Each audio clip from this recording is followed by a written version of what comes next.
ரீதியா நிறைய வியாதிகள் இருக்கு. பிறந்த குழந்தைகள் இருந்து பிறந்த சில மாதங்களிலே சில வருஷங்களிலே கூட மரபணு ரீதியா குழந்தைகளோட கல்லீரல் பாதிப்படையலாம். அதனால அந்த குழந்தைகளோட உயிருக்கு ஆபத்து ஏற்படுது. கல்லீரல்ல பாதிப்பு அப்படின்னு ஏற்பட்டா அது எப்ப ஏற்படும் டாக்டர்? அதனால என்ன பக்க விளைவுகள், அதை பத்தி சொல்லுங்க. கல்லீரல் பாதிக்க அடைஞ்சா அதை நம்ம உடல்ல இருந்து குணப்படுத்தாம விட்டுட்டா அது கல்லீரல் கொஞ்சம் கொஞ்சமா பழுதாக்கி லிவர் ஃபெயிலியர், லிவர் கேன்சர் இதெல்லாம் கூட ஏற்படுத்த முடியும். டெய்லி சாலட் சாப்பிடுறது ஒரு முக்கியமான ஹேபிட்டா இருக்கணும். முடிஞ்ச நல்ல ஃப்ரூட்ஸ் சாப்பிடுறதும் ரொம்பவே ஹெல்ப்ஃபுல். ஸோ அடுத்தது முக்கியமா பாத்தீங்கன்னா வாழ்க்கை முறை, டெய்லி எக்ஸசைஸ் பண்ணணும். வணக்கம் டாக்டர் பாஸ்கெட் நேயர்களே, நம்மளோட வீடியோல ஒவ்வொரு வாரமும் ஒரு சிறப்பு மருத்துவரை நம்ம சந்திச்சு பேசுவது வழக்கம் இல்லையா? அந்த வகையில இன்னைக்கு நம்ம சந்திக்க இருக்கும் சிறப்பு மருத்துவர் யாருன்னு பாத்தீங்கன்னா டாக்டர் இளங்குமரன், கல்லீரல் மாற்று அறுவை சிகிச்சை நிபுணர். அவங்கள சந்திக்கலாம். அதுக்கு முன்னாடி எங்களோட சேனலை சப்ஸ்கிரைப் பண்ணாதவங்க கண்டிப்பா சப்ஸ்கிரைப் பண்ணுங்க, பக்கத்தில் இருக்க பெல் பட்டனை பிரஸ் பண்ணுங்க, கமெண்ட் பண்ணுங்க, லைக் பண்ணுங்க, ஷேர் பண்ணுங்க. வாங்க டாக்டர் சந்திக்கலாம். வணக்கம். வணக்கம். டாக்டர் பாஸ்கெட் யூடியூப் நேயர்களுக்கு எங்களுடைய வணக்கம் அண்ட் புத்தாண்டு வாழ்த்துக்கள். சார் டாக்டர், இன்னைக்கு நம்ம பார்த்தீங்கன்னா உங்களோட ஃபீல்டில் அந்த கல்லீரல் மாற்று அறுவை சிகிச்சை அப்படிங்கிறது கொஞ்சம் ரொம்ப ஃபேமஸாகவே இருக்குது டாக்டர். அந்த கல்லீரல் மாற்று அறுவை சிகிச்சை அப்படின்னா என்ன டாக்டர்? அதை பற்றி கொஞ்சம் எக்ஸ்பிளைன் பண்ணிங்கன்னா நல்லா இருக்கும். கல்லீரல்ங்கிற உறுப்பு ரொம்ப முக்கியமான வேலைகளை நம்ம உடலில் செய்யறது நம்ம எல்லாருக்குமே தெரியுது. ஆனால் இந்த கல்லீரல்ங்கிற உறுப்பு வேலை செய்யாமல் போனால் என்ன ஆகும்? டெஃபினட்டா அது உயிருக்கு ஆபத்தான ஒரு நிலை. அந்த மாதிரி நிலையில் இருக்கிற ஒரு நோயாளிக்கு எந்த ஒரு மருந்துகளாலையும் அதை குணப்படுத்தவே முடியாது. ஸோ அப்படி இருக்க நோயாளிக்கு அவங்க பழுதான அந்த கல்லீரலை எடுத்துட்டு வேலை செய்கிற இன்னொருத்தருடைய கல்லீரலை ஒரு பகுதியாகவோ இல்லை ஒரு முழு கல்லீரலையோ தானமாக கிடைக்கிற அந்த கல்லீரலை அவங்களுக்கு மாற்றி அறுவை சிகிச்சை செஞ்சால் அவங்க உயிர் காப்பாற்றப்படுறது மட்டும் இல்லாமல் அவங்க ஒரு இயல்பான வாழ்க்கையில் ரொம்பவே நார்மலாக அவங்க லைஃப் லீட் பண்ண முடியுங்கிறது ஒரு அதிசயமான விஷயம் தான். சார் டாக்டர், இப்போ அடுத்ததாக பார்த்தீங்கன்னா இந்த கல்லீரல் அப்படின்னா ஸோ அதோட என்ன வேலை டாக்டர்? அது நம்ம பாடிக்கு எந்த விதத்தில் சப்போர்ட்டாக இருக்குது, அதை பற்றி சொல்லுங்கள். கல்லீரல்ங்கிறது ஒரு உடல்ல இருக்கக்கூடிய உறுப்புகளையே இரண்டாவது மிகப்பெரிய உறுப்பு. ரொம்ப ஒரு காம்ப்ளெக்ஸான ஆர்கன் நம்ம சொல்லலாம். ஒரு வகையான ஒரு பணியை மட்டும் இல்லாமல் பல வகையான பணிகள் செய்யக்கூடிய ஒரு உறுப்பு தான் கல்லீரல். இப்போ உற்பத்தி ப்ரொடக்ஷன் என்னென்ன பார்த்தீங்கன்னா முக்கியமாக நம்ம உணவுகளை ஜீரணிக்கக்கூடிய அந்த பித்த நீர் பைல் ஜூஸ் அது வந்து கல்லீரலில் உற்பத்தி ஆகிறது. இது மட்டும் இல்லாமல் நம்ம எப்படி ஒரு பில்டிங் வந்து ஒரு செங்கலால் ஏற்படுற மாதிரி நம்ம உடல் வந்து நிறைய புரோட்டீன்ஸ்னால செய்யப்படுறது. இந்த ஒரு குழந்தை வளர்ச்சிக்கு அந்த புரோட்டீன்ஸ் எல்லாம் தேவை. அந்த மாதிரி புரோட்டீன்ஸ் எல்லாமும் இந்த கல்லீரலில் உற்பத்தி ஆகிறது. இது மட்டும் இல்லாமல் உடலுக்கு தேவையான பல வகையான பணிகள், ரத்தம் உடையறதுக்கு புரோட்டீன்ஸ் தேவை, அதுவும் கல்லீரலில் உற்பத்தி ஆகிறது. கடைசியாக சுத்திகரிப்பு, நம்ம சாப்பிட்ற உணவாகட்டும் மருந்தாகட்டும் இல்லை ஒரு விஷம் இருந்தால் கூட அது குடல்ல இருந்து கல்லீரலுக்கு முதல் ஸ்டேஜ் போய் அங்கே ப்ராசஸ் ஆகும். அது நம்ம உடலுக்கு தேவையானது, உடலுக்கு நல்லதா இருந்தா அது சர்க்குலேஷன்ல போகும். அப்படி இல்லை அது கெடுதலானதா இருந்தா அதை வெளியேற்றிடும். இப்படி எல்லா வகையான பணியும் செய்யறதுதான் கல்லீரல். டாக்டர், அடுத்ததை பார்த்தீங்கன்னா அந்த கல்லீரல்ல பாதிப்பு அப்படின்னு ஏற்பட்டா அது எப்போ ஏற்படும் டாக்டர்? அதனால என்ன பக்க விளைவுகள், அதை பற்றி சொல்லுங்க. கல்லீரல் பாதிப்பு அப்படின்னாலே எல்லாருக்குமே குடிப்பழக்கத்தை பற்றி தான் ஞாபகம் வருது. ஸோ டெஃபினட்டா குடிப்பழக்கங்கிறது நேரடியாக கல்லீரலை பாதிக்கக்கூடிய ஒரு பழக்கம் தான், தவறான பழக்கம். கல்லீரல் பாதிப்பு ஏற்பட்ட உடனே நமக்கு அறிகுறி வர்றது இல்லைங்கிறது தான் இதில் ஒரு ரொம்பவே வேதனையான விஷயம். ஒரு நோயாளி ரொம்பவே குடிப்பழக்கத்துக்கு அடிமையாகி அவருடைய கல்லீரல் 70% முழுதா பழுதானதுக்கு அப்புறம் தான் அவருக்கு முதல் அறிகுறியே வருது. அந்த நிலையில அவங்கள நம்ம மருந்தால கூட குணப்படுத்த முடியாத ஒரு நிலையில நம்ம பார்க்கிறோம். ஸோ இப்படி இருக்க குடிப்பழக்கம் இல்லாமல் வேற எதனாலலாம் கல்லீரல் பாதிக்கப்படுது அப்படின்னு நீங்க கேட்டீங்கன்னா கிரானிக் வைரல் ஹெப்படைட்டிஸ்ன்னு சொல்லுவோம். இப்போ நம்ம எல்லாருமே கொரோனா வைரஸ் பத்தி படிச்சுட்டு இருக்கோம், இப்படி எல்லாருமே தெரிஞ்சிருக்கு. ஆனா எத்தனை 100 வருடங்களாக இந்த வைரல் ஹெப்படைட்டிஸ்ன்ற ஒரு நோயினால நிறைய நோயாளிகள் அவங்களுடைய கல்லீரல் பழுதாகி அவங்க உயிரிழந்துட்டு இருக்காங்க. அதுக்குண்டான அவேர்னஸ் டெஃபினட்டா இருக்கணும். வேர்ல்டு ஹெல்த் ஆர்கனைசேஷன் இதுக்காகவே வேர்ல்டு ஹெப்படைட்டிஸ் டேன்னு ஒரு நாளை குறிப்பிட்டு எல்லா இடத்துலையும் அவேர்னஸ் கிரியேட் பண்றாங்க. குறிப்பா hepatitis B and hepatitis C இந்த 2 வைரஸ்னால கல்லீரல் பாதிக்க அடைஞ்சா அதை நம்ம உடல்ல இருந்து குணப்படுத்தாம விட்டுட்டா அது கல்லீரல் கொஞ்சம் கொஞ்சமா பழுதாக்கி லிவர் ஃபெயிலியர், லிவர் கேன்சர் இதெல்லாம் கூட ஏற்படுத்த முடியும். இது இல்லாம நம்மளுடைய மாடர்ன் லைஃப் ஸ்டைல், நம்ம இப்ப பாக்குறோம் ஒரு 20 வயதுல ஒருத்தருக்கு டயபெட்டிஸ் உற்பத்தி ஆகுது, 30 வயசுல ஒருத்தர் ஹார்ட் அட்டாக்னால உயிரிழக்கிறாங்க. இந்த மாதிரி நம்ம லைஃப் ஸ்டைல் ரிலேட்டடா கல்லீரல் ஏதாவது பாதிப்பு இருக்கான்னு கேட்டீங்கன்னா ஃபேட்டி லிவர், நம்மளுடைய உணவு பழக்க வழக்கம், நம்மளுடைய வாழ்க்கை முறை இதுலெல்லாம் ஏற்படுற மாற்றங்கள்னால ஃபேட்டி லிவர்ங்கிறது ரொம்பவே ஒரு சாதாரணமான விஷயம் ஆயிடுச்சு. வேற ஏதோ ஒரு பிரச்சனைக்காக அவங்க போய் அவங்க அல்ட்ராசவுண்ட் ஸ்கேன் எடுக்கும்போது அவங்களுக்கு ஃபேட்டி லிவர் கண்டுபிடிக்கப்படுது. இதுலயும் நான் முதல்ல சொன்ன மாதிரி எந்த ஒரு அறிகுறியும் இல்லாம இருக்கிறது ஒரு வேதனையான விஷயம். இதனால இதை நிறைய பேர் நெக்லெக்ட் பண்றாங்க. என்னோட பிராக்டிஸ்ல வாட் ஐ ஃபைண்ட், இந்த ஃபேட்டி லிவர்னால லிவர் டேமேஜ் ஆகி லிவர் ஃபெயிலியர், லிவர் கேன்சர் இதனால வர நோயாளிகள் கடந்த 10 வருடங்கள்ல ரொம்பவே அதிகமாயிட்டு வராங்க. ஸோ அதனால இதுவும் ஒரு முக்கியமான விஷயம். இது இல்லாம கல்லீரலை பாதிக்கக்கூடியது மரபணு ரீதியா நிறைய வியாதிகள் இருக்கு. பிறந்த குழந்தைகள் இருந்து பிறந்த சில மாதங்களிலேயே சில வருஷங்களிலேயே கூட மரபணு ரீதியா குழந்தைகளோட கல்லீரல் பாதிப்படையலாம். அதனால அந்த குழந்தைகளோட உயிருக்கு ஆபத்து ஏற்படுது. இந்த மாதிரி நிலையிலும் கல்லீரல் ப்ராப்ளம் இருக்கு. ஒரு சிலருக்கு என்ன காரணம்னு தெரியாது, ஆனாலும் அவங்களோட லிவர் ப்ராப்ளம், லிவர் டேமேஜோட வராங்க. அந்த மாதிரி ஒரு நோய்க்கு கிரிப்டோஜெனிக் லிவர் டிசீஸ் அப்படின்னு சொல்லுவோம். அந்த மாதிரி ப்ராப்ளமும் லிவர்ல இருக்கு. சார் அப்போ அடுத்ததான் நீங்க சொல்லும்போது பாத்தீங்கன்னா அந்த கொரோனா பத்தி சொன்னீங்க. இந்த கொரோனானா ஃபர்ஸ்ட் நம்ம ஹியூமன் பாடியில அஃபெக்ட் ஆகுறது வந்து லங்ஸ்ங்கிறத கேள்விப்பட்டிருக்கோம். ஸோ அதனால இப்போ இந்த லிவருக்கு ஏதாவது பாதிப்பு வருமா கொரோனானால, அதை பத்தி சொல்லுங்க டாக்டர். கொரோனா உடல்ல என்னென்ன உறுப்புகளை பாதிக்குது, அது என்ன நோயை ஏற்படுத்துதுங்கிறத எல்லா மருத்துவர்களும் இப்பதான் கொஞ்சம் கொஞ்சமா அதை பற்றி ஆராய்ச்சி ஜாஸ்தி ஆகிட்டு வருது. பட் டெஃபினட்டா கொரோனா நோயாளிகள்ல கல்லீரல் ப்ராப்ளம் வரக்கூடிய வாய்ப்பு இருக்கு, சாத்தியக்கூறு இருக்கான்னு கேட்டீங்கன்னா கண்டிப்பா இருக்கு. ஆனா ரொம்பவே குறைவு. கோவிட் கொலஞ்சியோபதின்னு சொல்லுவோம். அவங்க கோவிட் இன்ஃபெக்ஷனால அவங்க கல்லீரல் இருக்கிற சிறிய பித்த குழாய்கள் முற்றிலுமாக பழுதடைஞ்சு டேமேஜ் ஆகி அதனால இந்த நோயாளிகள் ரொம்ப ஜாண்டிஸோட, இன்ஃபேக்ட் அவங்களும் லிவர் ஃபெயிலியர் நிலையில கூட அந்த நோயாளிகள் இருக்காங்க. பட் ரொம்பவே குறைவு. அளவுன்னு பாத்தீங்கன்னா இது நிறைய பேருக்கு நுரையீரல் பாதிப்பு தான் ரொம்ப காமன். லிவர்னால பாதிப்படைஞ்சு இது பண்றதுங்கிறது ரொம்ப குறைவு தான். இது இல்லாம முதல்ல ஆரம்ப நிலையில கொரோனாக்காக கொடுத்த மெடிசின்ஸ், ஒரு சில மெடிசின்ஸ் எல்லாம் லிவர் டேமேஜ் உண்டு பண்ணி அதனாலயும் நிறைய பேஷண்ட்ஸுக்கு நம்ம ஹெல்ப் பண்ண வேண்டியிருந்தது. சார் டாக்டர் நீங்க அடுத்தது ஏற்கனவே சொன்னது பார்த்தீங்கன்னா hepatitis B and hepatitis C vaccination பத்தி நீங்க சொல்லியிருக்கீங்க. ஸோ இந்த வேக்சினேஷன் எடுத்தாக்க இவருக்கு பாதிப்பு வராம இருக்குமா, இல்லை எவ்வளவு ஃப்ரீக்வெண்டா இந்த வேக்சினேஷன் எடுத்துக்கணும், அதை பத்தி சொல்லுங்க. நம்ம பேசிய மாதிரி கோவிட் வந்ததுக்கு அப்புறம் தான் தடுப்பூசி பற்றிய அந்த அவேர்னஸ் வந்து ரொம்ப ஜாஸ்தி ஆகிட்டு வருது. நார்மலா தடுப்பூசிங்கிறது ஏதோ குழந்தைகளுக்கு மட்டுமே போடக்கூடிய ஒரு நிலைதான் மக்களோட மனநிலை இருந்தது. பட் தடுப்பூசி வேக்சினேஷன்ங்கிறது பெரியவங்களுக்கும் அவசியம். இன்ஃபேக்ட் வயது அதிகமாக நிறைய நோய்கள் வரக்கூடிய தொற்று நோய்கள் எல்லாம் அவங்களெல்லாம் தடுக்கிறதுக்கு வருடம் தடுப்பூசி எடுத்துக்கிறது மேலை நாடுகள்ல ரொம்பவே காமன். இப்ப நம்ம நாட்டை பொறுத்த வரையில டெஃபினட்டா ஹெப்படைட்டிஸ் பி வேக்சின்ங்கிறது நம்மளோட குழந்தைகளுக்கு அவங்களோட தடுப்பூசி அட்டவணையிலே போட்டுறாங்க. பெரியவங்க நிறைய பேருக்கு வளர்ந்து அவங்களுக்கு போடப்படலை அப்படிங்கிற நிலை இருக்கும்போது அவங்க அனைவருமே கண்டிப்பாக இந்த ஹெப்படைட்டிஸ் பி வேக்சின் எடுத்துக்கணும்.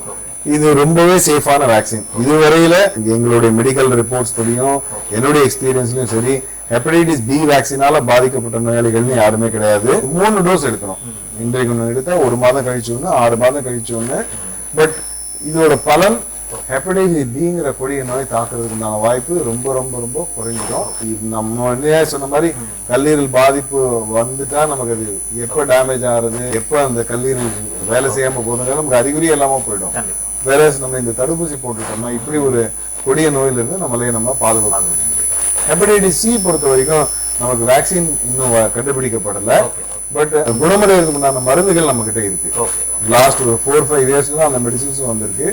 அதனால கண்டிப்பா இந்த வைரல் ஹெப்படைட்டிஸ் குறித்து நோயாளிகள் ரொம்ப பதற்றப்பட தேவையில்லை.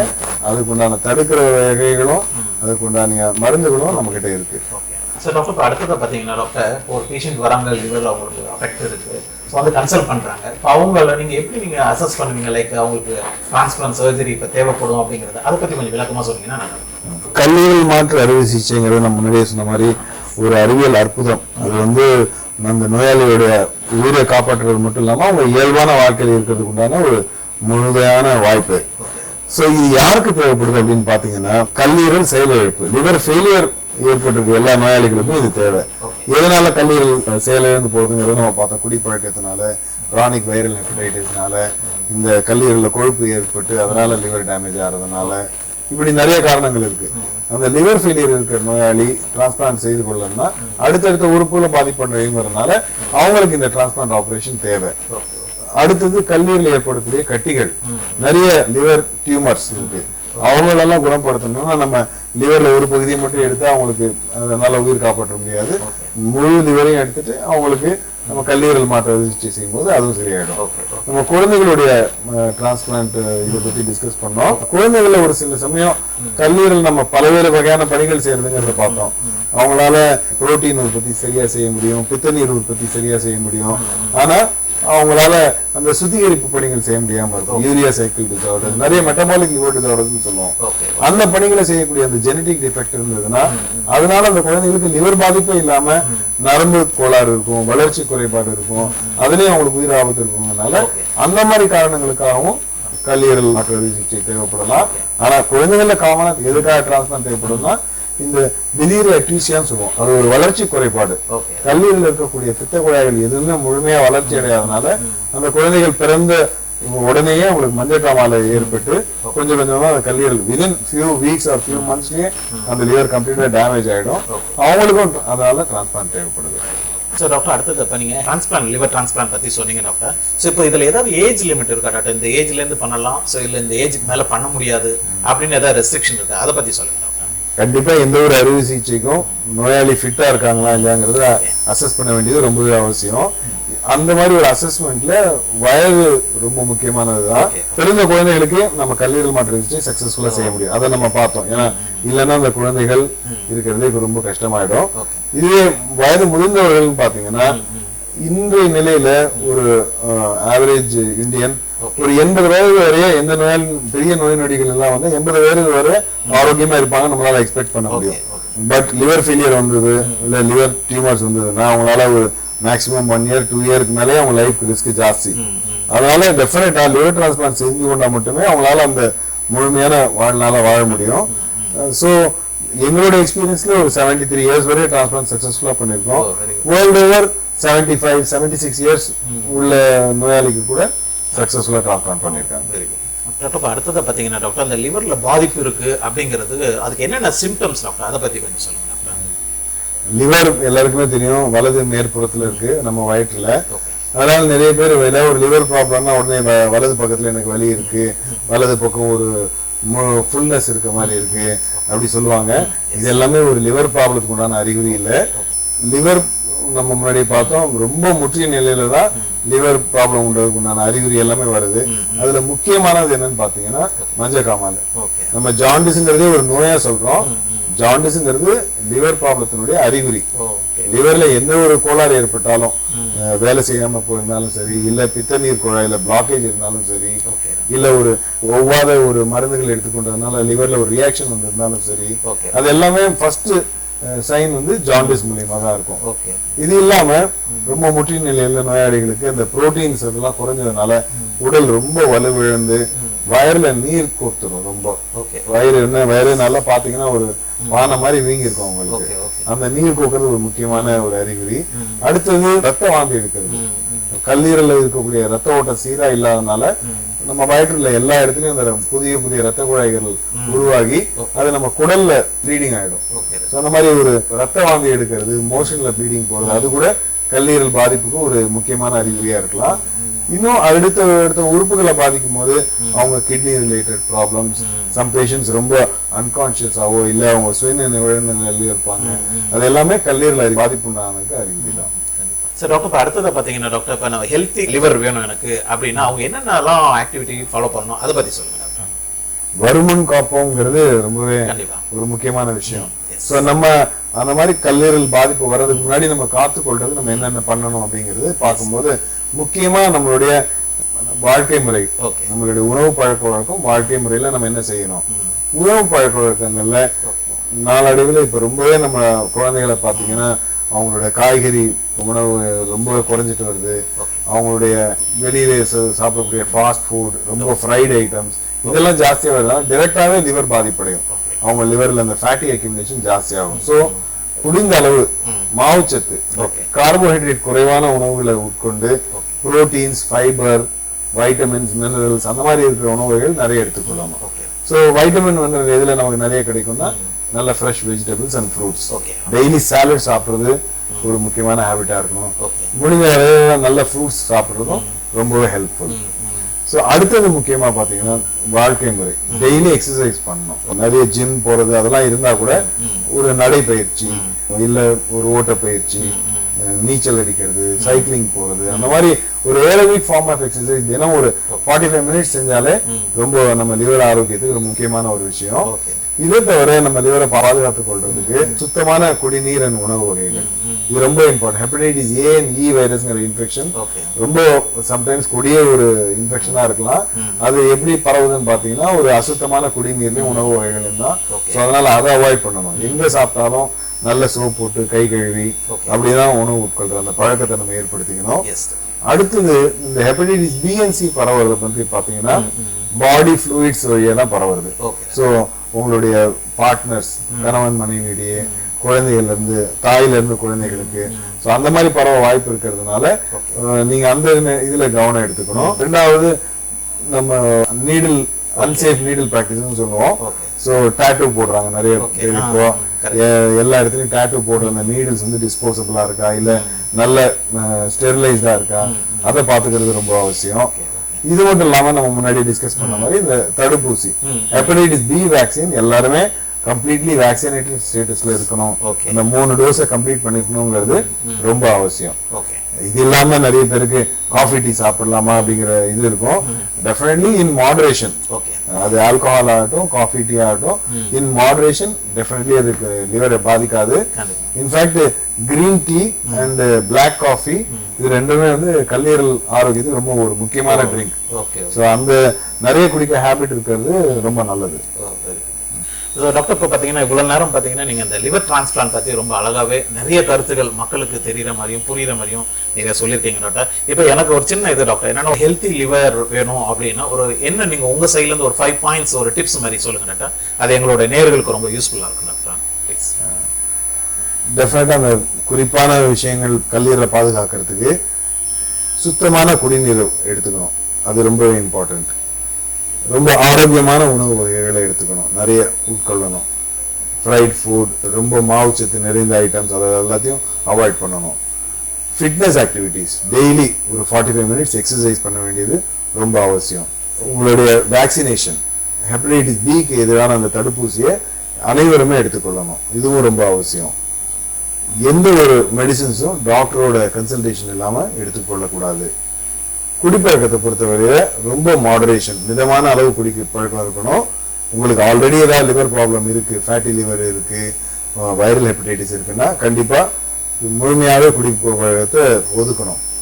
இது மட்டும் இல்லாம டெஃபினட்டா இந்த ஒரு ப்ரோக்ராம் மூலியமா எல்லாருக்கும் நான் சொல்ல விரும்புறது, நம்ம உயிரை இருந்ததுக்கு அப்புறம் அடுத்தவருக்கு இந்த ஒரு அற்புதமான வாய்ப்பை நம்ம அளிக்கணும். அதனால உறுப்பு தானங்கிற அந்த விஷயத்துக்கு நம்ம எல்லாருமே அவேர்னஸ் கிரியேட் பண்ணி அதுக்கு ஒரு கன்சர்ன் கொடுத்து நம்மளுடைய இந்த விருப்பத்தை நம்மளுடைய உறவினர்கள் கிட்ட சொல்லணும். ஏன்னா அந்த நேரத்தில் அவங்க தான் முடிவெடுத்து அந்த ஒரு கிரீஃப்ல இருந்து அவங்க தான் அதை முடிவெடுக்கணும். அவங்ககிட்ட இதை பத்தி டிஸ்கஸ் பண்ண வேண்டியது ரொம்பவே அவசியம். இந்த வாய்ப்பளித்த டாக்டர்ஸ் பாஸ்கெட் யூடியூப் சேனலுக்கும் உங்களுக்கும் என்னுடைய நன்றி. டாக்டர் இவ்வளவு நேரம் பார்த்தீங்கன்னா உங்களோட பிஸியான ஷெடியூல்லையும் எங்களுக்கு நேரம் ஒதுக்கி கொடுத்து கல்லீரல் மாற்று அறுவை சிகிச்சையில என்னென்னலாம் இருக்கு, யாரெல்லாம் பண்ணலாம், அதுக்கு என்னென்ன வராம கல்லீரலில் பாதிப்பு வராம என்னென்னலாம் பண்ணலாம் அதை பற்றியில ரொம்ப விளக்கமாக சொன்னீங்க.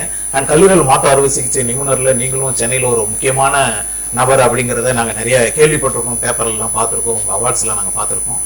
கண்டிப்பாக எங்களோட சேனலுக்காக உங்களோட பேட்டியை கொடுத்ததுக்கு மிக்க நன்றி டாக்டர். Thank you doctor. உங்களுடைய மருத்துவ சேவை நாட்டுக்கு கண்டிப்பாக ரொம்ப அவசியமானது. மிக்க நன்றி டாக்டர். தேங்க்யூ.